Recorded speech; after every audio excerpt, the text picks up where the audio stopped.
या 10 रुपये पिंडी 10 रुपये काय इथे मारे 10 रुपये पिंडी नको म्हणा लागल्यात. घ्या फुकट घ्या फुकट घ्या फुकट घ्या फुकट घ्या फुकट घ्या फुकट घ्या. हा काय 12 पेंडे घेऊन जातो गल्लीत सगळ्या वाटतो फुकट. बाजूला तिकडे आजोबाला वरडाल ते 10 रुपये पेंडे म्हणून तेव्हा कुणी आलं नसं घ्यायला आणि फुकट पण पालतं पडला असायचं सगळेजण. एकदम बरोबर बोललासा तुम्ही काकू. आपल्याच लोकांनी शेतकऱ्याची किंमत सगळी शून्य करून ठेवल्या. शेतकरीची जागा हळूहळू सगळी व्यापारी लुटा लागले. आजोबा तुम्ही फुकट का विकायला लागलाय खरं? 10 रुपयाला बी घ्या म्हटलं तर घेणार.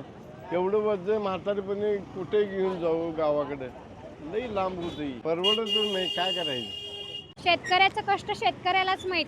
कधीतरी तुमची संपत्ती दागिने पैसा अडका ना खुल्या आभाळाखाली ठेवून बघा मग कळते तुम्हाला की तुमची झोप कशी उडत्या.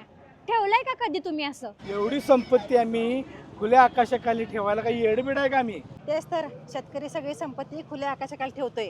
लहान मुलासारखं त्याला जपतोय. त्याची तुम्हाला चिंता नाही ना. उन्हाळ्यात पीक वाळायची काळजी, पावसाळ्यात पीक पाण्याखाली जायची काळजी, सगळी काळजी फक्त शेतकऱ्यानेच घ्यायची. नफा असो तोटा असो तो फक्त शेतकऱ्यालाच असतोय. आणि आपण जनता म्हणून त्यांचा काय सुद्धा विचार करत नाही. त्यांच्याच पिकाचा भाव करत बसतो. या 10 रुपयाला द्या 2 रुपयाला द्या 5 रुपयाला द्या.